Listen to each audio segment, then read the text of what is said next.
We call ourselves Dude Wipes now. We are purely a flushable wipes, butt wipe brand. Marketing for Dude Wipes hasn't been that hard because it seems it's been pretty accepted by the public, right? When we were marketing Dude Wipes in the early days, it was like very much like talking to guys who like Chipotle and, like football and ate bad. And as we've grown as a brand, it's become more for like every household because like you're growing household penetration, you're bringing more consumers into the fold. Do you have any channels that you feel are leading to more conversions or that work best for you guys? The banger of a channel that's come out in the last 18 months is TikTok Shop. You got to get like these armies of creators that have like at least 5,000 followers that start selling the product for you. Dude Wipes isn't just for dudes, but does the demographic that buys your wipes, is it mainly males? I'd say like from a marketing voice perspective, where we're speaking to guys, but 40% of our consumers, purchasers are women, 60% are guys.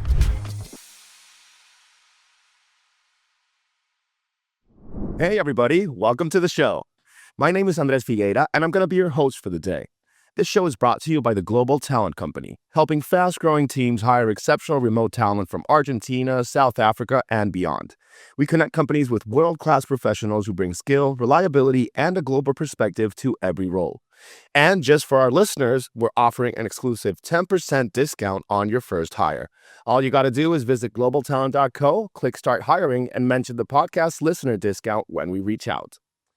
And today with me here, I am speaking with Joey Thomas, Vice President of Dude Products, the creators of Dude Wipes and the first company to introduce wipes for the adult male demographic. So with that said, Joey, welcome to the show, man. It's a pleasure to have you here. Thanks, Andres. It's a pleasure to be here, man. Thanks for having me. No, we're so happy we were able to make this work and that you guys were able to make it. So, Joey, just so that we can hit the ground running and get the audience a bit more in context, would you be able to tell us more about your background, man, and how you became VP of Dude Products? Love it. And we call ourselves Dude Wipes now. We are purely a flushable wipes, butt wipe brand. I'm Joey. Been doing this for the last 4 years. I'm 42 now, so it's taken me a minute to get here, but I grew up in like big CPG. Actually, first job out of school was with 3M. And actually, I know you're in Argentina. That's what took me down to Argentina. So Wow. Okay. I was selling sandpaper and tape and car care products for a brand called McGuire's and then 3M Professional, the body shops down in Argentina. So covered Central and South America for a minute, or in my early days. Yeah. That is so interesting, man. 3M, I know that brand. Like, I've seen it everywhere, especially on what's it called? I believe it's windshields, if I'm not mistaken. Yeah. Anything that's like sticky or scratchy for sure, but absolutely like glass, protective film, all kinds of stuff. Went from that to working for the French. There's a company called BIC, B-I-C. I'm sure you know the lighter, hopefully. BIC lighter. They also do pens. They do razors, 3 really unrelated verticals. And then that was sort of like my first big step into e-com. So that was back in like 2015. I dabbled with it before then, but like became their e-com director and was trying to sell on Amazon, was trying to sell at retail.com, build a D2C strategy. Went from there to selling tuna for a brand called Wild Planet. It's like a really expensive can of tuna. Helped those boys scale and exit, and then came to over to Dude Wipes at the end of 2021. So it's kind of like how I went from like pens to tuna to butt wipes. That's the progression. That it really is one hell of a journey going from such different products all around. But I do believe that the experience that you gathered in each one of those specific industries, it must have been able to be extrapolated and used for something else. But then now that you're in Dude Wipes, man, not Dude Products, so tell me more about that. Where did that idea come from? How was that even conceived? Were you in the company when it started, or did you arrive a bit later? No, I took a trophy horse and got to run it. So it was three best friends out of Chicago, sort of like grinding back in 2011. They were roommates, had bad diets, were using baby wipes as toilet paper because it's more hygienic than actual dry toilet paper. Had this idea of like selling flushable butt wipes, and so in 2011 started to place some orders, threw those products up in 2012. Sean Riley, like the CEO, went and like to like a little e-com incubator, learned the hacks of Amazon, landed on Shark Tank in 2015 where Mark Cuban made an investment into the brand. Wow, great. Have sort of like scaled and soared from there. So when I joined in 2021, they were like sub 60 million top line revenue. 2025 crushed about 308 million. So it's been a pretty fast trajectory over the last 4 years. And really sort of starting to starting to teach American households that like flushable butt wipes are much cleaner and more hygienic and better for you than dry toilet paper. I love the education component that it really is more hygienic. But so crazy and so cool that the idea all stemmed from these three guys in their dorm room, like knowing that this is what they preferred. Because that's what I noticed. Every single product that is created or a good service, it comes from a point of friction in somebody's life. And it's like, I could make this better. And then somebody else always has that issue. And it's like the classical story. Um, and then I imagine the marketing for Dude Wipes hasn't been that hard because it seems it's been pretty accepted by the public, right? It's a product that is liked. Well, we're 15 years in at this point, so it always feels like it's like an overnight success. You know what I mean? But there's a lot of grinding that happens to get there. I'd say like it's also a company that's fairly outside of Mark, making an investment on Shark Tank. It's a bootstrapped business. So the money that we've spent against growth has had to come from margin. These boys didn't go out to a bunch of VCs, raise millions of dollars and scale this business. Like they did it the founder way. And like you said, the best brands are created by founders who have an actual like need, and then they solve their problem for themselves. And then they speak to themselves as their original clients. So like when we were marketing Dude Wipes in the early days, it was like very much like talking to other guys, talking to guys who like Chipotle and like football and ate bad and had uncomfortable poop sessions, and as we've grown as a brand, it's become more for like every household Of because like you're course. growing household penetration, you're bringing more consumers into the fold. You've traveled the world, so like the rest of the world uses duvets and all kinds of things to like get clean. But Americans, it's only 35% of houses today that use a flushable or a wet product for cleaning. 65% are still just using dry toilet paper. So it's been about like educating the masses on like migrating over to a flushable wipe, and Dude's done that effectively.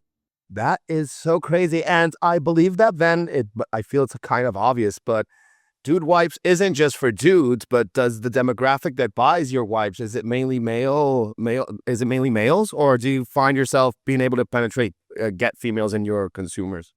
Yeah, I love the question. I'd say like from a marketing voice perspective, we're speaking to guys, but 40% of our consumers, purchasers are women, 60% are guys. So it's like we're able to, I learned this at Bic actually. Bic's big trick is you can only sell a pink razor to women, but you can sell a black razor to anybody. Women are never intimidated to buy a male branded product, but men are horrified at the idea of buying a female branded product. Of So, course. uh, in most households, women are the household buyers. So you always want to make sure that they're included in the mix. You can't go too narrow in your language. Or you can always advertise to a guy and hit the whole house. And that's something that Dude has done really effectively. Of course, I can imagine. And do you have any examples of nice campaigns or cool ones that you guys ran that worked really well, maybe when you arrived or anything like that? I love. Yeah, I mean, the biggest banger campaign for Dude is always like stocking stuffers. It always surprises people to know that November and December are the biggest sales months of the year for Dude Wipes. That it's become a seasonal business because we fit so well into a stocking, and it's become sort of like a shtick that a lot of women buy the guys in their life. They throw a pack of wipes in their Christmas stocking, and that drives beautiful trial, right? So it's like we have learned that there's like a 60 some percent chance that you're going to buy me again once you've bought me the first time or tried my product. So to me, it's like we can give that sample away essentially. We can run it on promotion on Amazon. We can do Turkey 12, make sure that we're selling those one pack of wipes. So people are buying them, throwing them in stockings, knowing that come January, February, March, you're going to come back. That's probably like the most creative marketing campaign that we've run as a brand on the internet. I did not expect November and December to be the top months, man. That is so cool. Imagine a girlfriend telling her boyfriend, like, hey, yeah, I bought you this. Not wipes. Take the Yeah. hint. For sure. Yeah. I love it. I love it. And in terms of your marketing mix right now, man, do you have any channels that you feel are leading to more conversions or that work best for you guys? Or do you have this whole ecosystem set up? Yeah, no, the banger of a channel that's come out in the last 18 months is TikTok Shop. It's changed the course entirely digitally. So, in 2023, TikTok Shop was still in beta. We're all geriatric millennials, so we were all like, it's for girls watching dance videos, 19-year-olds, it's not that at all. The average age on TikTok today is like, I think 37, last time I heard it quoted. These are the stats that I'll blow your mind with, right? Average user in the US, there's 170 million Americans on TikTok, right?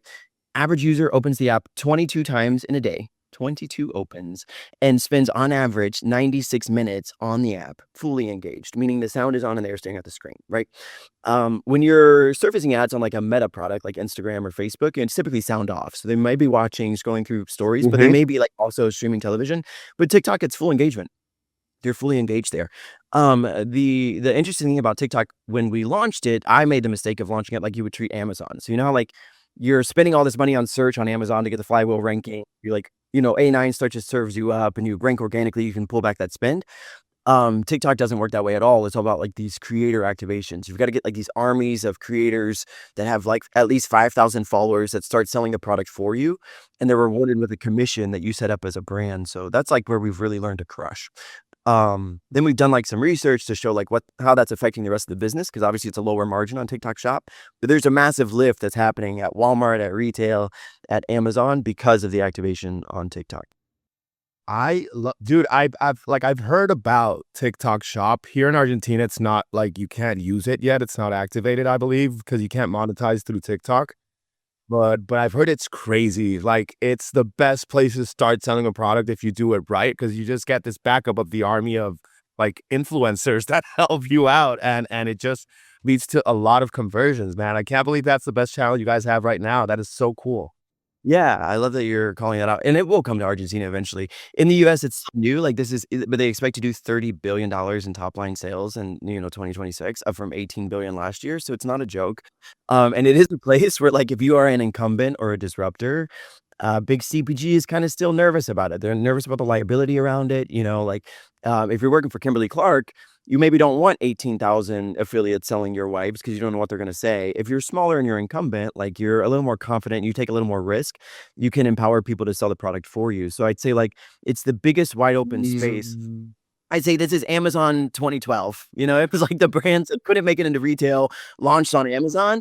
Now the trick is really around like TikTok. If you have something that's highly consumable and you can afford to drive trial on it on the shop, reward commissions, you can crush with TikTok. Wow. Okay. No, I get that. Now you just have me thinking, like, what cool product can I think of to just put it there? Because it is like, it's a wild west right now. And I know it's like a double-edged sword when you let influencers just say whatever they want. But like, I feel Dude Wipes is a brand with personality. So you guys can take whatever anybody says and it'll just be like a cool anecdote or a funny story. And it doesn't have to be taken personally. So it's just awesome that you're able to provide that like openness to the creators. Yeah, you'd love it. Like, you can't be afraid. I work anytime I consult on like a big CPG or large, they're terrified of what people will say, and they spend so much time perfecting the message that the message never gets out. And when you want to be disruptive, you've got to just run with it. So you can't be too protective of like. We're big Byron Scott guys. If you follow Byron Scott, like he wrote a book called How Brands Grow. He teaches these seminars.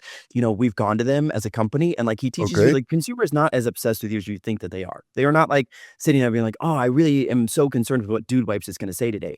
They are absent-minded, and you are solving a problem that maybe they didn't know that they had when they're exposed to the video at first. Okay. But then you realize like, oh, dry toilet paper is kind of gross. Like, who cleans mud with dry paper? Like, maybe it does need to be wet, And so it's like there's an instant purchase there along with the marketing that happens.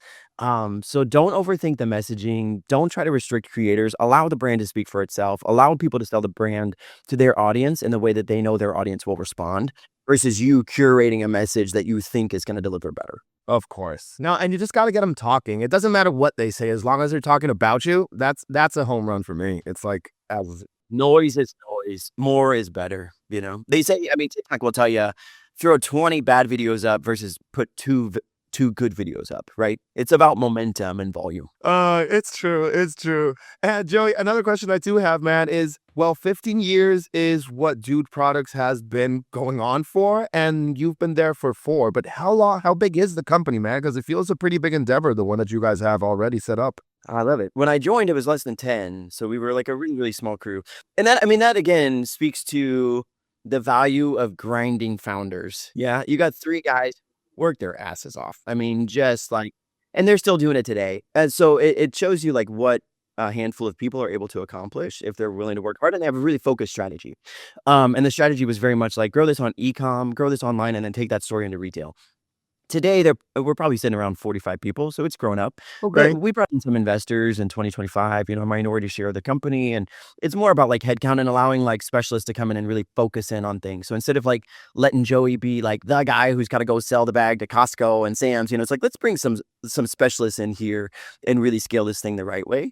But in the early days, it was a few of us, trying to figure out how to do this thing. Wow. And are you guys remote first, or do you have like a headquarters where the 45 people are at? Yeah, no, it's a remote first company. Nobody has to go into the office, but there is an office in the West Loop of Chicago, and we try to make it a fun, chill environment. Like we are like not going to put you in a boardroom and have you in 7 hours of meetings a day. Like we are, we're gonna like have fun, make a lot of poop jokes. It's a company that does not take itself too seriously, but is like wildly effective. So you hire really, really smart people. You let them do what they do best, and you let them just crush. And we have an office in case you got kids at home and you're trying to escape the life. Like you can come in. Okay, man, that's cool. And in terms of then, I love to ask about teams and how you guys have grown and everything like that. And now I just pass on to AI, bro. Are you guys leveraging AI in any peculiar, weird way, using it for comedic inspiration or anything like that? For sure. And our leadership is like bent on us finding ways to use AI. Like we don't want to be afraid of it. So I'd say like where we can remove the human from something that is like a mundane task, we absolutely want to do that. That includes like data analysis. It's like give AI access to all of the data, all of the PO data, all of the forecasts, and allow it to start to think through that versus like hiring a bunch of humans to sit there like quants and try to interpret things. See, like with simple things like TikTok, it's like let's use Yuka, let's use a bot outreach to flood DMs, so that like when you're in open collaboration, like you're targeting a bunch of people, instead of having somebody who's got to sit there and DM creators that you think are going to rock the brand well, Mhm. that's like an element that you can remove. I'd say like, when it comes, I think the real thing that we want to watch is like the AI shopping piece. I mean, like I've been saying social commerce is the future of commerce in the US for the last 2 years, but now it's like, how is AI going to fit? Like, how is chat going to be that shop bot, that's going to like make decisions for customers and help navigate like their choices when they're buying. There's some services. I talked to one called Nectar, and they're like, because it turns out like chat is pulling 70% of its knowledge from like, or its answers from Reddit. So they're like flooding Reddit with information about a brand so that when chat pulls that question. So if somebody goes to chat and says like, what's a good flushable wipe? Then it has all this database to say dude wipes is really loved by consumers and this is why. So I think Okay. like there's early hacks now that we're all going to want to do in order to be ahead of the curve. So in terms of, look, I was not aware that chat, I knew it used Reddit, but 70% from Reddit is a lot of influence that Reddit is giving into what chat spits out. So have you guys like just put your company's information on Reddit, or have you been able to like create an organic comment section that just doesn't shut up and people keep talking about Dude Wife? Because I feel that's like the biggest hit. Yeah, and the 70% quote came from Nectar, so I'm quoting somebody who's quoting somebody. So I'm in a vote for OpenAI. Uh, they wouldn't appreciate, me acting like I know it. But I'm repeating like a rumor mill. I'd say like we are exploring the opportunity of having an agency sort of like repurpose our comments on the internet and put them into Reddit so that it has a place to pull from. But I would say there is a value add there that like Dude is probably the loudest flushable wipes brand on the internet. We do troll in the comments, so there is sort of like we are like engaged with customers, and that is a piece that like we are not putting on AI. Like we're not going to have AI answer comments or interact with customers. Like it's still really the founders. Like most of the time when you see comments, like whether it's on Twitter or even LinkedIn, it's Sean. It's our CEO. Like he's the one answering people. So I'd say like I think it's going to be a mix, but I do think the Reddit piece is going to be interesting for brands. Okay, okay. No, I love that. It's so cool that you guys are keeping it real, making sure that Dude Wipes and the CEO is the one who replies, and it's just like funny banter with the customers. Because I think that is also what you, as you say it, it makes you guys loud and it makes you guys unforgettable. Because I don't know if any other flushable wipes brand that is doing this, or at least is getting so close to their consumers. This is like it feels like what's it called? Like chilling with the bros and just talking about that, which is a topic that is usually taboo or you won't even address. See, and that's the big advantage. I say, like, if you can find an industry where big CPG is afraid to state the obvious, the obvious is everybody poops. Everybody deals with wiping their ass. Like, we are a brand that can say that, and effectively on the internet. Kimberly Clark, Procter and Gamble, they're not going to say that stuff. Now, later, when they find that you're trending, they start to try to follow on your skirt a little bit. They're like, oh, maybe we can make a poop joke, but it's too hard try. Of course. Okay. So no, I love the way you guys are managing AI. That is amazing. And having it help you out in the future once it's like it's more developed with the sales, that's gonna be crazy, man. It's gonna be crazy. And in terms also for this year, man, like we're already in February. January flew by. But what are like your main goals for Dude Wipes as VP? besides getting more, leveraging more AI and everything like that? Do you have any other things that you'd love to accomplish? Yeah, the biggest holdback for Dude has been supply. Fortunately, it's a good problem to have when but there's not really there's pent up demand. We just have struggled to make enough wipes. Now the brand has like unlocked that manufacturing, so it's about to crush even harder here. I'd say like the biggest unlocks are, but the ones that have sort of been like waiting in the wings are like club, but there's like Costco rollout planned for the brand, which is sort of like maybe like the biggest door impact that we'll have from like a sales perspective at Dude this year. Okay. And then just continuing to like be hyper focused and scale. When it comes to there's a lot of copycats. So like when you're flushable wipes and you're the first brand that like does a mint wipe, then everybody's got to come out with a mint wipe a few years later. Now we do like Dumpkin spice and Dingle bells. Like we do these like limited time like holiday flavors. Love the puns, okay? But we just launched like mint whole, which is menthol. But like we're launching like a wild amount of like innovation against wipes to make it an even more fun category for consumers. So that's an exciting thing, and e-com is the best place to do that because you can just like go. You don't have to bid for shelf space. You can just go wild. So you'll see a lot of innovation coming to Amazon. You'll see a lot of creators on TikTok pushing that innovation, and we will watch that spillover that's happening from TikTok to the rest of our like digital footprint. Dude, okay. No, you left me crazy with the names you guys are putting for like the smell of the dude. So creative, man. Who comes up with that? Is it the founders as well? Or do you have like a creative team that really puts their head to it? It's the founders. It's Sean Riley thinking something's funny, and it just works. I mean, he is the backbone of this. Sean, Jeff, Ryan, but they are very much the ones who even like name the wipes. Okay, okay. And man, another question I have, which I hadn't asked until now, I just remembered it. It's, do you guys just sell within the United States, or are you trying to go international with Dude Wipes as well? Yeah, right now there's enough runway for us just to be hyper focused on like US growth. I think like you add some complexity when you start to do like wild like international, spread. I'd say like, there's a little bit happening in Canada. I'm on Amazon Mexico because it's right there. But we haven't expanded too far beyond that. First is like taking over the states, making sure you're dominating the market there, at least the way you want to, and then you'll see if you actually expand somewhere else. Yeah, in markets that make sense. It's like it turns out flushable isn't really too much of a thing in Central and South America because a lot of toilet paper isn't even flushed. So you're like, do we make a ton of sense to have a flushable wipe? But maybe, it's going to depend where we're headed. I think like Europe is probably the most obvious. I'll tell you once a week, I got somebody in the Middle East sending me a message saying they want to sell Dude wipes. So I think there might be opportunity to unlock, that sort of window, someday. But we'll wait and see. No, yeah, that like you got me thinking about it. And it's like here in Argentina, everybody has a bidet, so it's like I don't know if Dude Wipes would be the biggest disruptor here, but I'd love to see ones in the shelves in my local store. That would be crazy, dude. And do you guys like in terms of marketing and stuff? Have you been like I don't know? I imagine Dude Wipes being on like the shirt for a team or something like that. Have you done that type of marketing? Oh, absolutely. Yeah, we've got a big partnership with going with the Cleveland Browns because Browns makes sense for us as a brand. We got a lot of fun with that. I got a guy Ryan Megan. He's a founder and the CMO, and he strikes up great relationships. We've done like different UEFA soccer teams. Like he kind of like runs that.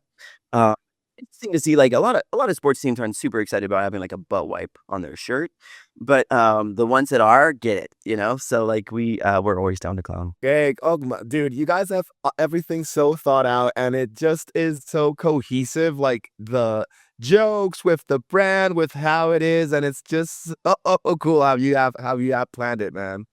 And also in terms of, well, with the growth, with if you guys get placed in Costco, that's going to be like a home run hit. But do you guys plan to expand the company even more, or are you feeling chill with the 45 people you have right now? Oh, in terms of headcount, yeah, I think the big unlock that the brand will do this year is like bring in creative like fully in house. So like when you're like looking to marry up with like a strategic, typically like creative is the thing that they don't do well, and so you just want to make sure like you're really owning that. And I think that's the thing that we can like optimize the most is like making sure that like anytime the brand is spoken about, it's somebody in house. I'd say like the other thing is like building out like the TikTok piece, like the lives in house. So instead of like outsourcing that to agency, like let's have a team in house that's just going live all day, every day on TikTok Shop because I think live shopping is like absolutely the future. We can have more fun with it and be even funnier. So I think those are like the big things that'll be built out. So yeah, absolutely, the company's going to keep growing. Okay, no, that's so cool. And I understand that the creative aspect, it should be maintained in-house, but for the fact that you guys have a very specific tone and very specific humor that needs to be maintained and be like, it's how I'm seeing you speak about the brand. Everything is funny. So I get it needs to stay that way.